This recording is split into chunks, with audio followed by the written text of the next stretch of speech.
어느 날 밤 서울의 한적한 주택가에 사는 대학생 지호는 기말고사를 준비하느라 늦은 시간까지 책상에 앉아 있었다.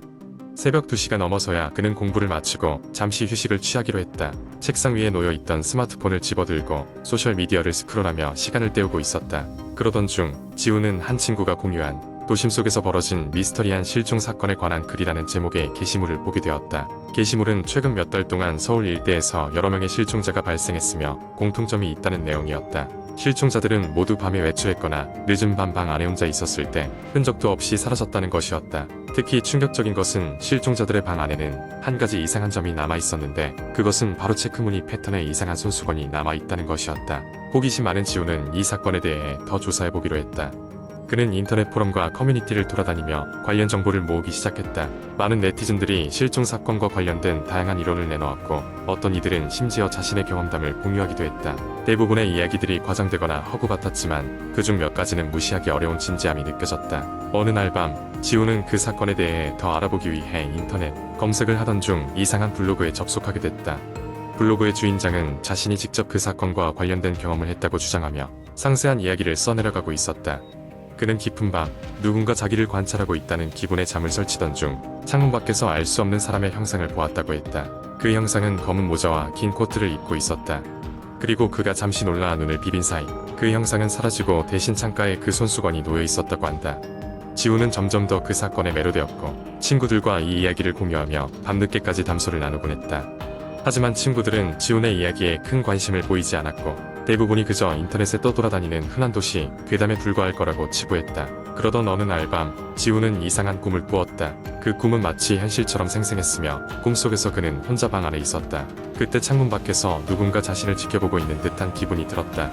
꿈에서 깨어난 지호는 등줄기에 식은땀이 흐르는 것을 느꼈다. 더욱이 그의 눈에 띈 것은 책상 위에 놓인 체크무늬의 손수건이었다. 지금까지 그는 그런 손수건을 본 적이 없었다. 마치 누군가 의도적으로 그의 방에 두고 간 것만 같았다. 놀란 그는 주변 친구들, 경찰, 심지어 부모님에게까지 이 이상한 경험을 이야기했지만 모두가 그저 꿈이라며 대수롭지 않게 여겼다. 그러나 지호는 그저 기분 나쁜 꿈이라기엔 너무 생생한 느낌을 지울 수 없었다. 그는 자신의 방에 카메라를 설치하고 손수건을 유심히 관찰했다. 그리고 그는 손수건에서 검은 잉크로 처음 보는 문자들이 적혀있는 것을 발견했다. 그것은 마치 암호처럼 보였다. 지호는 인터넷에서 암호 전문가를 찾아내 그 문자 해독을 부탁했다. 며칠 후 그는 해독된 문자를 받아볼 수 있었다. 그 내용은 잠들지 마라, 깨어있어라라는 경고문이었다. 그날 밤 지호는 누군가의 시선을 느끼며 침대에 누웠다. 창문을 바라보니 다시 그 검은 형상이 그를 쳐다보고 있었다. 두려움에 지호는 이불을 뒤집어 쓰고 떨고 있었다. 검은 형상이 사라지기를 기다리며 그는 자신의 숨소리조차 죽이며 조용히 방 안의 소리에 집중했다. 이후 지호는 그날 밤의 기억을 잊을 수 없었다. 실종 사건의 정체는 여전히 풀리지 않은 미스터리로 남아있었지만 그는 더 이상 그 사건에 대해 알아보려 애쓰지 않았다. 그저 자신의 방에 다시는 그 손수건이 나타나지 않기를 바랄 뿐이었다. 그리고 떨리는 마음으로 매일 밤 잠자리에 들어갔다. 두 번째 이야기. 한국의 인터넷 커뮤니티에는 수많은 공포 이야기가 전해지며 그중 하나의 이야기를 소개하겠습니다. 이 이야기는 어두운 밤과 바람 부는 숲속 오두막을 배경으로 한 이야기입니다. 여름방학이 시작되고 대학생인 민수는 친구들과 함께 산속에 위치한 작은 마을로 여행을 떠나기로 했다. 그 마을에는 오래된 오두막이 있었는데 민수의 친구 중 한 명의 할아버지가 남겨준 곳이었다.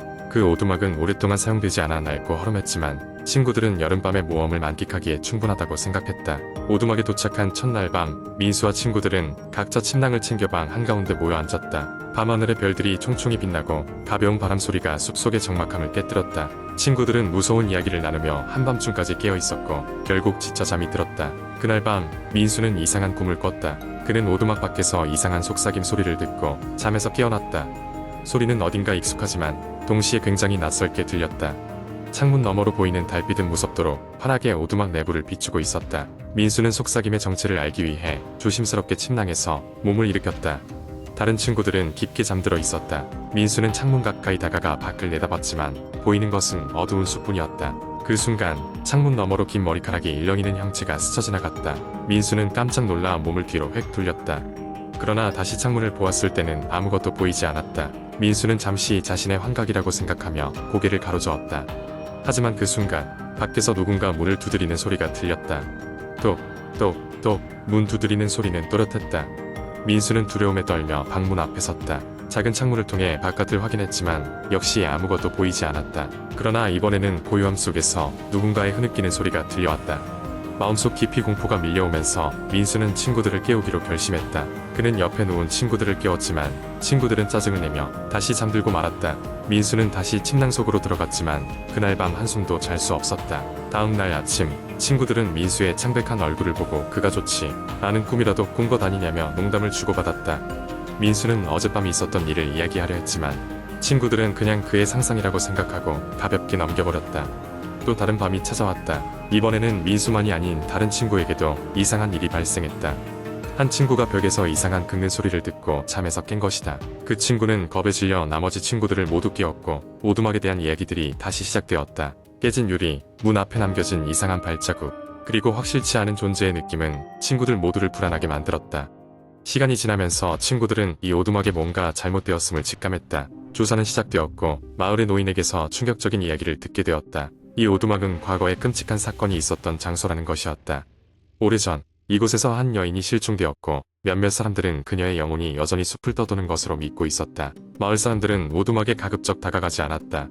친구들은 그 이야기를 듣고 겁에 질려 오두막을 서둘러 떠나기로 결정했다. 마지막으로 오두막을 돌아보며 민수는 작은 창문에서 그날 밤 자신이 봤던 그 긴 머리카락을 다시 본 것 같은 느낌이 들었다. 그들은 오두막을 뒤로하고 서둘러 마을로 돌아왔고 다시는 그곳에 가지 않기로 결심했다. 시간이 지나면서 그 오두막에서의 경험은 친구들 모두에게 잊히지 않을 기억으로 남았다. 그리고 그 오두막은 그 후로도 한동안 사람들의 발길이 닿지 않은 채 숲속의 고요함을 지키고 있었다. 세 번째 이야기, 인터넷에서 떠도는 공포 이야기는 보통 현실과 비현실의 경계선을 넘나들며 우리의 상상력을 자극합니다. 이런 이야기들은 때때로 친구들 사이에서 회자되며 밤늦게 홀로 있을 때 문득 떠오르기도 하죠. 이번에 소개할 이야기는 한국 인터넷 커뮤니티에서 유명한 한 공포썰을 기반으로 하여 길게 풀어보았습니다. 서울의 외곽에 위치한 작은 마을, 그곳에는 오래된 아파트 단지가 하나 있었습니다.